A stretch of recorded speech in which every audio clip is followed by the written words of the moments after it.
Parce qu'au final, dans cette situation, il n'y a pas eu...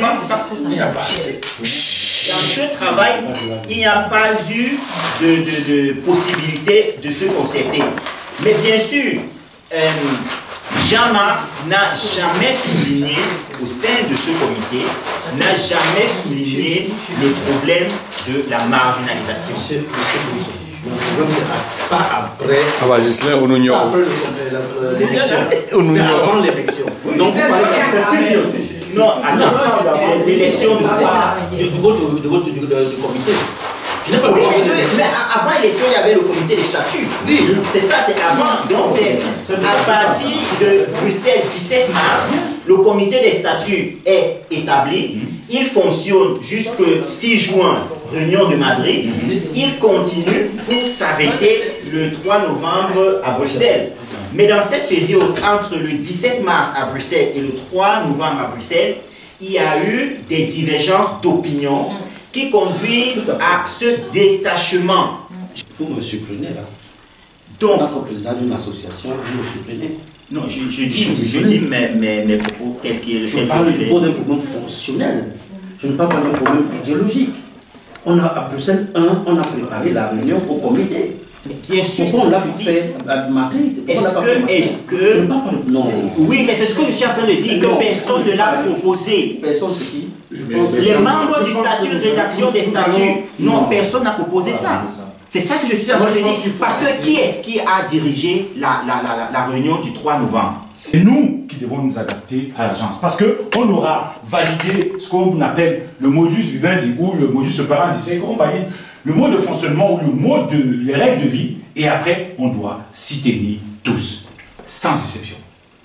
Que tu sois l'instigateur, le fondateur, le coordinateur ou le président du conseil d'administration. C'est ça le souhait que je voulais émettre.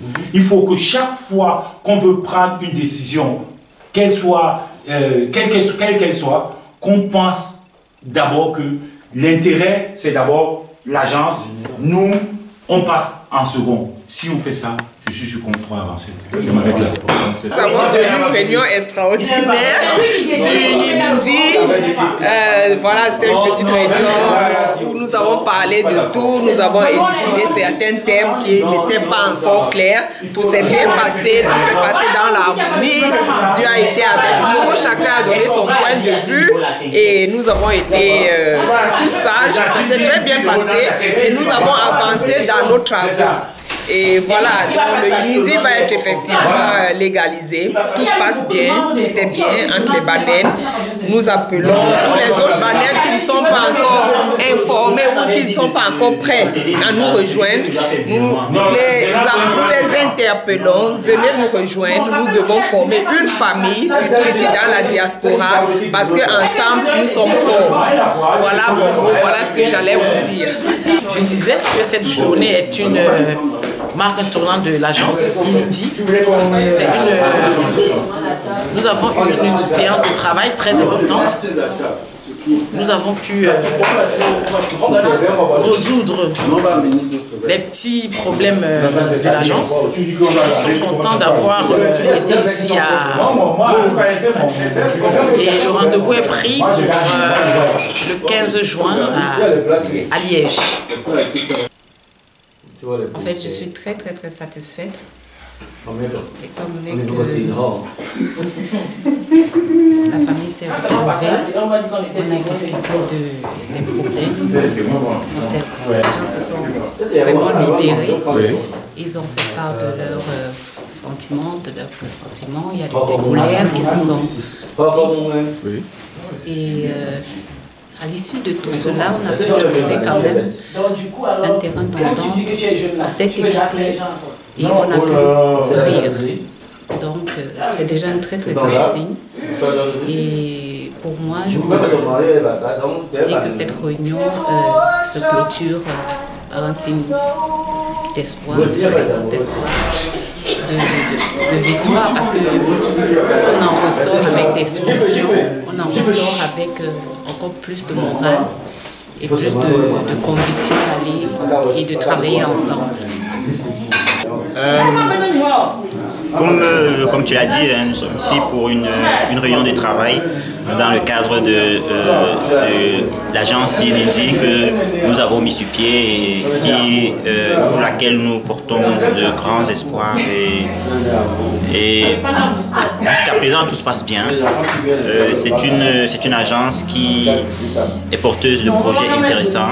Aujourd'hui, il était question de résoudre quelques soucis et de mettre les choses sur pied pour le bon avancement des prochaines échéances qui nous attendent, notamment de la prochaine Assemblée Générale qui aura lieu en juin.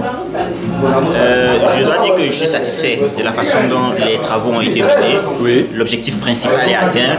Nous avions un gros problème que nous sommes parvenus à résoudre et c'est vraiment une réussite totale.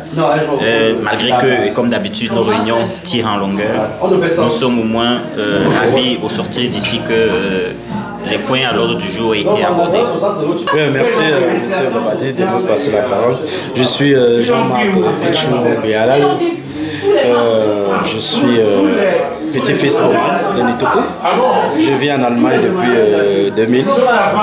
Voilà, oui, c'est vrai, comme il le disait tout à l'heure, je suis l'initiateur du projet de rassemblement de la diaspora barnaine en Europe et qui a dû aboutir à la légalisation de l'agence Yinindi, qui signifie Yinindi Nitoko Diki. Je suis heureux d'avoir pris part à cette réunion, cet échange, un petit groupe de travail, de réflexion sur la marche de notre agence. Je dois d'abord dire que d'entrée, je dois d'abord dire mon admiration pour l'engagement et les sacrifices qui sont consentis par les membres de cette agence, les membres de première heure, qui ont une fois de plus sacrifié un samedi qui est consacré à la famille, pour se retrouver ici pour parler des problèmes qui minent, ou du moins qui préoccupent notre agence. Et je dois leur dire merci. Et ça nous rappelle ici l'apport et la contribution des uns et des autres pour pouvoir effectivement de notre communauté. La rencontre qu'on a eue a été très positive à plus d'un titre.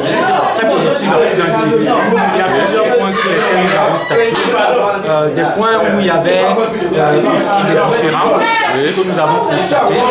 Je crois qu'au sortir de cette rencontre, on peut dire que nous avons pu au moins nous entendre, trouver des compromis pour pouvoir rebondir. Parce que c'est de ça qu'il s'agit. Il ne faut pas que ces conflits nous brident notre engagement, mais bien plutôt qu'il soit une occasion pour nous de nous retrouver et de toujours avoir cet esprit d'harmoniser nos relations afin de davantage décupler le potentiel de notre esprit.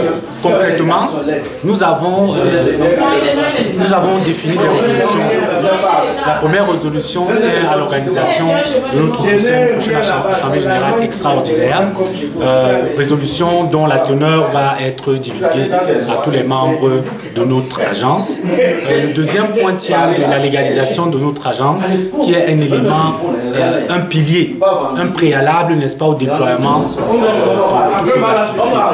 Je pense qu'avec ces deux éléments-là, nous avons pris des décisions qui vont pouvoir, de manière concrète, nous permettre de continuer à agir au sein des différents pôles, mais aussi et surtout au sein de toutes les différentes cellules qui concourent à l'épanouissement de notre agence.